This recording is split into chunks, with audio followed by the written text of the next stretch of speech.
He's just something else. Yeah. Force of nature.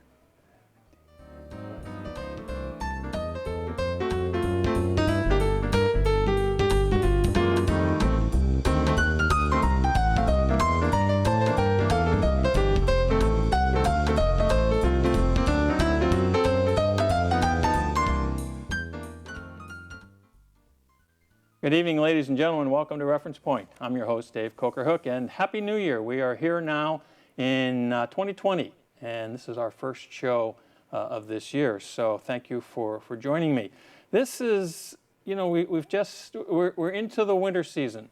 We've just gone through the holidays, and this is an interesting time of year for people, and especially for people who don't have a house to go to. And so today I wanted to have a conversation about the challenge that we face here in the San Francisco Bay Area, but it's not just a San Francisco problem, it's a national problem, and that is homelessness. And here to speak with me about this is Robert Stromberg, who's with Destination Home. Robert, thank you so much for being here today. I appreciate your coming to Reference Point. Thanks a lot, Dave. Really appreciate it. Glad to be here. Well, you know, we've had a couple of opportunities to have conversation about this topic over the years here, and one of the things that I recall is that the number of homeless in the South Bay, as we'll just kind of talk about Santa Clara County because that's where we are here, have gone up and down and up and down. Do we have a current estimate of the number of homeless people here in Santa Clara County right now? Yes, so Destination Home works only in Santa Clara County, so this is not talking about San Mateo County or other counties nearby. And according to the most recent point-in-time count, which has its own issues in terms of accuracy, but it's the best count that we have, there are roughly 10,000 individuals who do not have a home in Santa Clara County today. 10,000 people in Santa Clara County that don't have a home, and I should have looked, but I didn't. What's the population of Santa Clara County? Do we know what that is? About 2 million. About 2 million. So that's and there was a graphic that you had. I think it's number 3, guys. That was actually broke out where, you know, some sense as to what percentage or number of people in different communities in the Bay Area, in the Santa Clara County area. When I saw this, I was really stunned. You know, it's just amazing that there are so many people. So one of the things that I struggle with about this topic is when we look at Silicon Valley, it's one of the wealthiest communities in the country. The type of jobs in the tech industry and anything that supports the tech industry are pretty substantial. What is it that goes on that creates this problem of homelessness? It just seems incongruous that would be the case. So obviously there are multiple issues upstream. We can start to talk about income, we can talk about growth versus social services, but the most direct impact in terms of what causes homelessness in our community has been a failure, and this is a failure that includes many stakeholders. You can't point the finger at any one actor, but a failure to produce housing that is affordable to folks with low incomes. And you couple that with drastic increases in income and drastic increases in rent that go along with that. That's the way the market works, of course. Then we have more and more individuals who are simply unable to keep up, particularly when faced with some sort of personal catastrophe, be that a medical emergency, loss of a job, a divorce or separation. And so more and more people then end up having to live outside on other people's couches with no affordable options for them to find. So, okay, I've seen this question of do we build here, do we build there? I mean, there's a whole issue that goes on with communities constructing more high-density accommodations. Okay, a lot of communities don't want to do it. It changes, quote, the flavor, unquote, of their community.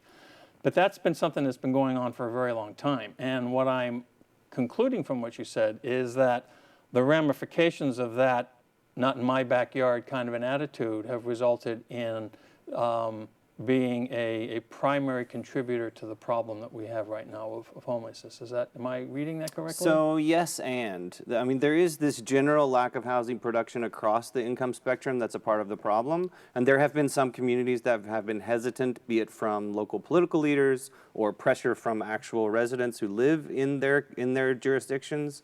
So that's a part of the problem. But more specifically, and Destination Home really tries to focus in on that, it's not the lack of housing production overall alone that is causing the problem. It is a lack of a focus on housing that is affordable to folks with lowest incomes.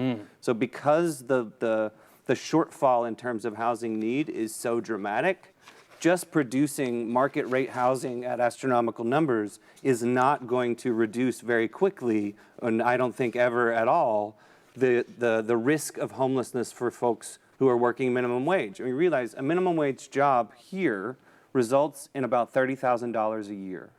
Right. So if you have $30,000 income a year, then your take-home pay means if you spent half of your income, you need to find an apartment that you can rent for about $1,400. And finding So- that in the Bay Area, in Yeah. the South Bay, is almost good. As a matter of fact, there's a graphic, number 8, that speaks to that. You know, Yeah. it's this whole thing about, so the disparity in incomes in our community is one of those things that a lot of people just don't grasp. Yeah. Because if you're working for Google or you're working for Facebook or you're working for Adobe and you're a programmer or a marketing person or a salesperson, you're making a pretty darn good wage, okay? But somebody is the security guard, and somebody else is the maintenance person, and somebody has to take out the trash, and you've got all these other ancillary activities both within those large firms, but that support those large firms that don't make that kind of money. And so what I'm guessing, what we're saying here is that as much as it is wonderful that we have the high-paying jobs, we have this imbalance when it comes to the cost of a home or renting an apartment for the people that aren't making the $120,000 and $250,000 a year type incomes.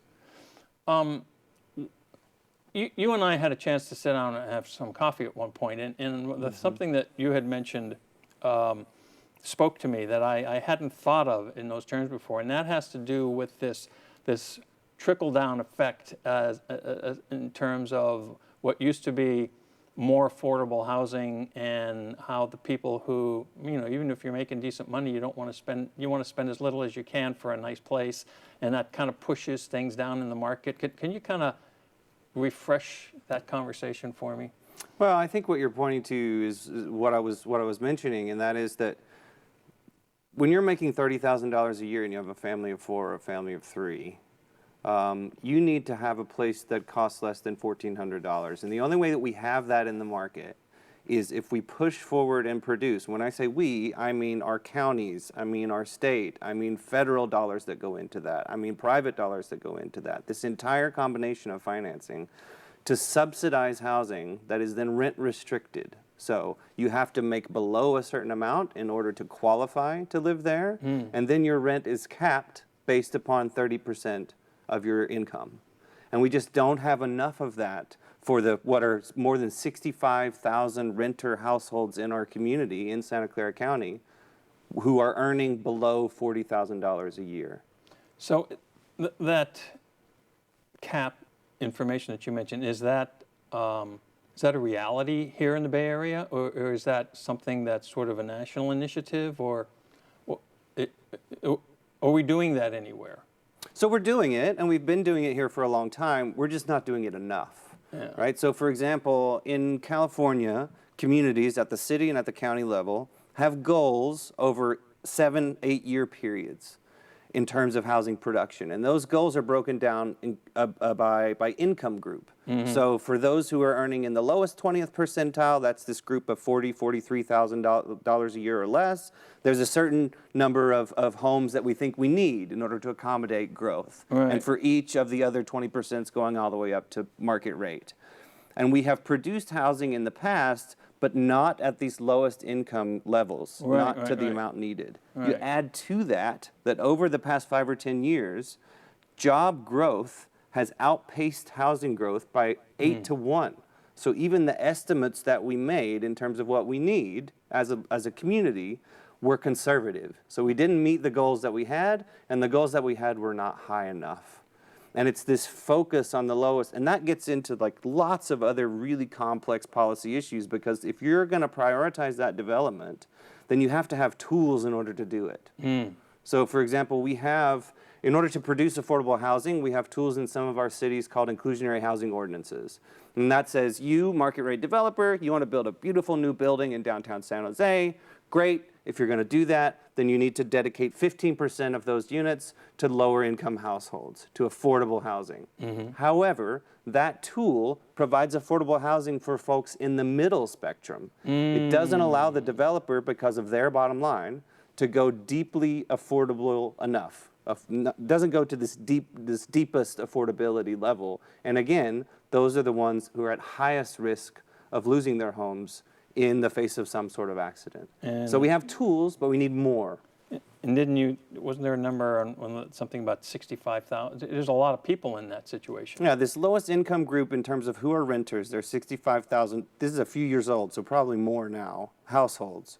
And 70% of them, so that means 50,000 households, 50,000 families in our community are paying more than half of their take-home pay in rent. And so, if you're working... If they can even find something. If they can even find something. Well, we just talked about the $1,400, right? Yeah. If I look in San Jose right now for a 2-bedroom or a 3-bedroom home, I could maybe find something for 21 or 24, right. something around in there. Right. So that means my total income is about $2,800 if I'm on the top end of this lowest income group. Right. And I'm paying $2,400 in rent. So I have $400 left in that month. Right. For groceries, for the kids' school supplies, now, maybe I don't have health insurance. If I have a divorce or separate, you can imagine very quickly what would happen if you do not have more than $400 a month. So, and it's a lot less for other people. Seniors on fixed incomes are in a really bad spot. So this is not an unknown phenomenon. What is it that gets in the way of doing the things that are necessary in order to resolve the problem? I mean, bigger picture, it's a political problem. I mean, for example, you referenced at the beginning of our conversation that we have some folks in neighborhoods who are opposed to new housing development. And that's true. That exists. And sometimes those are the same folks who have a lot of political power. And so they have a lot of influence over a particular city council member, perhaps. But we know from some informal polling that the broad majority of folks actually support this kind of housing development. And they even support it in their neighborhood. So what's the problem? If a majority support it, and the council members always stand up and say, we want more affordable housing, right? It's very in vogue to say that these days. So why aren't we getting it? And it just has to do with the fact that we need to build a political movement that has more accountability. So it's one thing to talk about a need for affordable housing, but it's another thing to really look at structural change up the chain in order to get the financing that we need for it. The only way we're going to do it here is if we have additional local money. The federal money and the state money is not enough.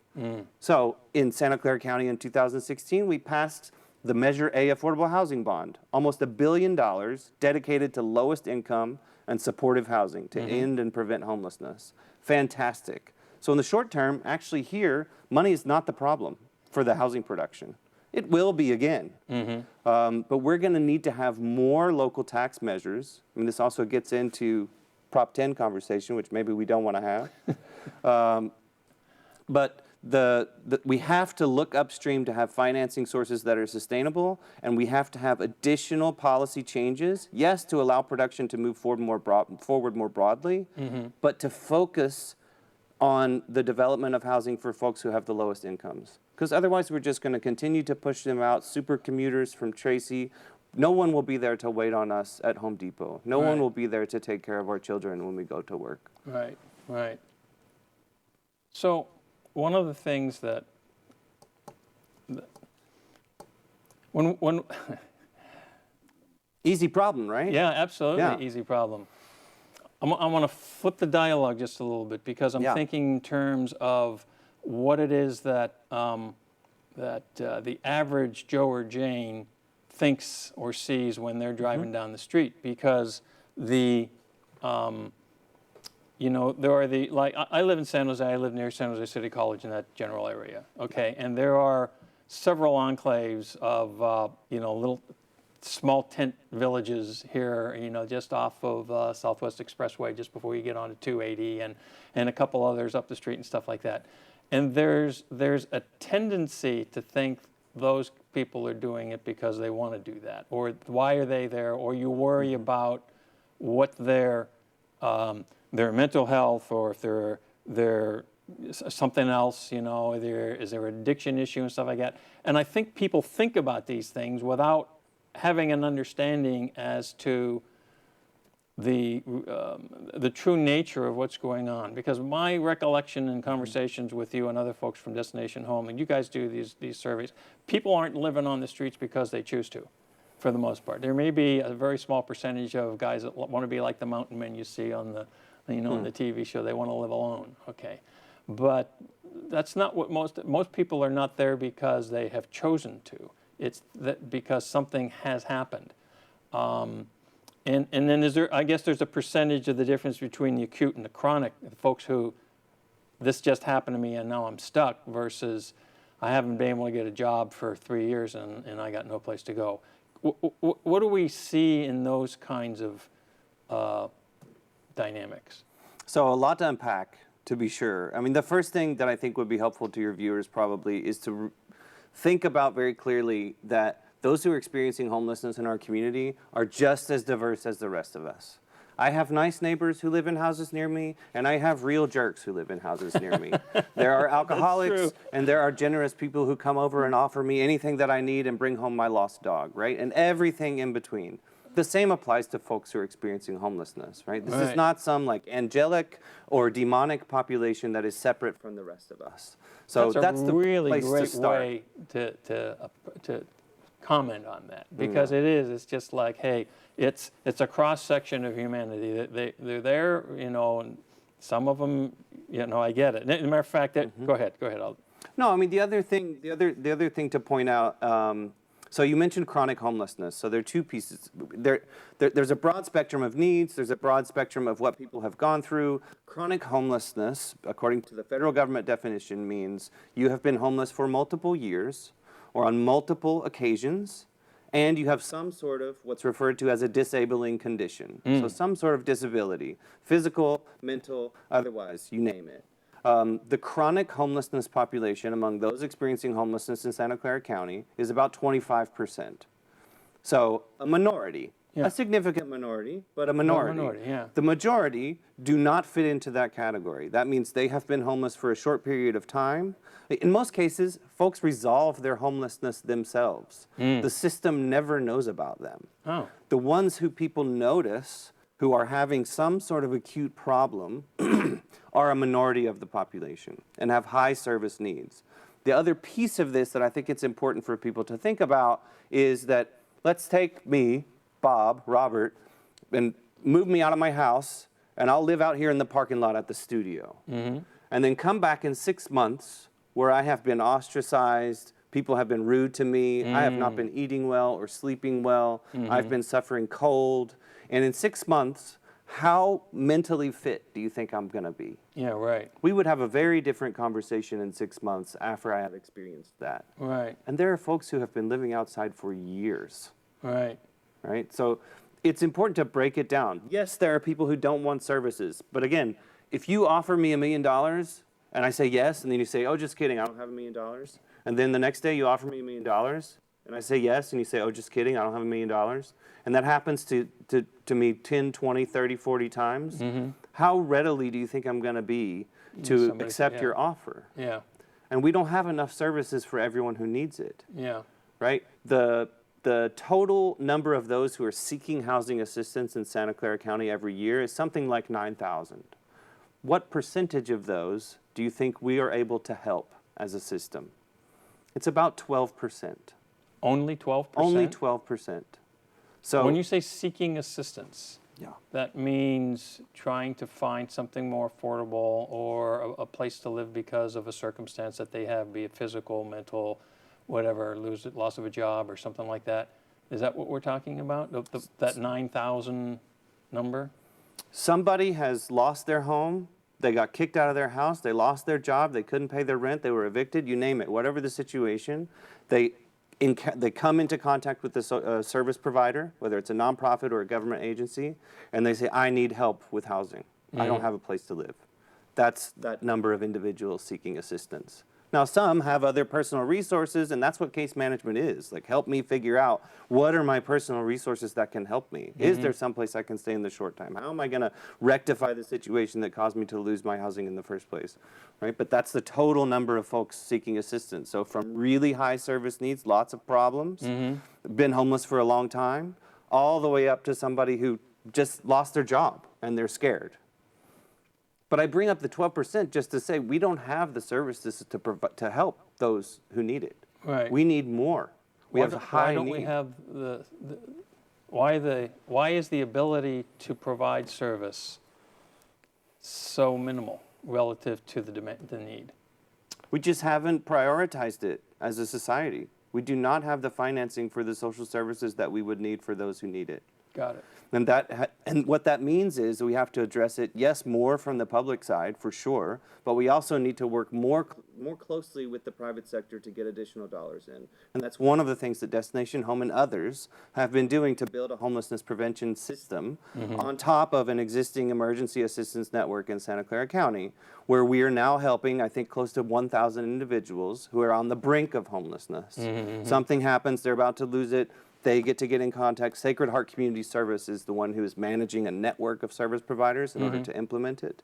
But that's being financed, yes, with public dollars, but with lots of private support. And we're only going to be able to address all of this need if we build that private support base as well. And that's going to mean new taxes on both residents, property owners, commercial owners, all different kinds of taxes need to be on the table to think about it. It's going to need new federal and state allocation of dollars. The governor just announced some new dollars this past week. But we're going to have to work much harder to provide additional services. This has been a really sort of downer conversation thus far. We've talked about a lot of the negative. It's not a criticism. It's a difficult issue. But the most depressing statistic for our work is that while our county system is able to move 100 or 150 individuals from homelessness into a permanent home every single month. It's fantastic. Right. It's more than 12,000 individuals over the past 5 years. Lots of really good work. Right. But in that same month today, 2 or 3 or 4 times that number are losing their homes And right here. That's the thing. And that's what I think we as a citizenry who have a job or whatever don't realize and don't see. There was one of the things that another statistic that was in one of the images, number 2, image number 2, had to do with that 81% of the people who are finding themselves homeless are people who've been living here. They haven't come to the area because San Jose is a better place to be because it's not like living in, Denver where it's below zero all winter, stuff like that. It's like people who, this is their community. They've been here for years and something happened, okay? And now they don't have the resources to be able to take it, to manage it. So, okay, so I get that it, yes, it's a complex problem, and I think hopefully folks are listening to the fact that it is more complex than the average Joe or Jane might think. Are we making progress? Are we seeing positive acceptance and willingness from a standpoint of the private sector to be able, both business and local communities, to come to grips with this situation and contribute to the positive motion? So yes, I think the answer is undoubtedly yes. That doesn't mean that we're doing enough, but I think there is progress. And I'll point to kind of an attitudinal shift as opposed to numbers, because the numbers still tell a bad story, right? The count this year was higher than the count 2 years ago because of this 3-to-1 difference every single month. But the progress that's being made is when local communities step up and vote for a tax measure like the Measure A Affordable Housing Bond. We now have the dollars in hand in order to build the housing that we know ends homelessness. Supportive housing is just an apartment building with services in the building. Regular apartment building, well managed typically by a property management company, and then a service provider with tailored services for those who have high service needs in some cases inside the building. The success rate of supportive housing from ending someone's homelessness is 90%. And when you compare that to any other intervention to end homelessness, it is night and day. Nothing else works. But 5 years ago, we had fewer than 400 homes with supportive services in the entire county. Wow. Today, we have more than 3,000, with an additional 3,000 or so planned in the pipeline. That is significant progress in a very short period of time. Is it going to end homelessness in our county for everybody tomorrow? No, it is not. It is not enough. But it is dramatic. We didn't have hardly any supportive housing 4 years ago. Right. Where we need to do more work, again, because of this 3-to-1, 2 steps forward, 1 step back, is on making sure we're producing the affordable housing, so not for folks who are already experiencing homelessness, but for those with low incomes, so we can stem this tide of increasing homelessness, which is, like you said, folks who live in our neighborhood right now, who are losing their home and then becoming a part of the broader population of our friends and neighbors who are experiencing homelessness. Right, so it's that 2 steps forward, 1 step back thing that is actually creating this dynamic where the numbers continue to go up because just because they do. Okay, all right, cool. So, Bob, I'm going to ask you if you don't mind sticking around for another half-hour conversation, because we now have about 60 seconds left in the show for the first show. And what I want to start talking about as we get into the next phase is some of the things, the positive things that have been happening, like we just started to talk about, and what we're seeing as momentum, and how we can get the people who are watching the show possibly more involved in talking about, thinking about, contributing to the motion and moving forward in this. So yeah, we got to tell them what they can do to get involved. Exactly so. Yeah. Exactly so. So, all right. Well, with that then, ladies and gentlemen, I appreciate your watching Reference Point today. If you have any questions about this topic, I should have mentioned this earlier, but if you have any questions about the topic, send them into info@referencepointtv.com. I'll get it to Bob. Or anyone else that's involved in the community services activity, associated with homelessness, and we'll get those questions answered and help you find ways to participate in the program. So, ladies and gentlemen, we appreciate you being there, and we'll see you next time on Reference Point.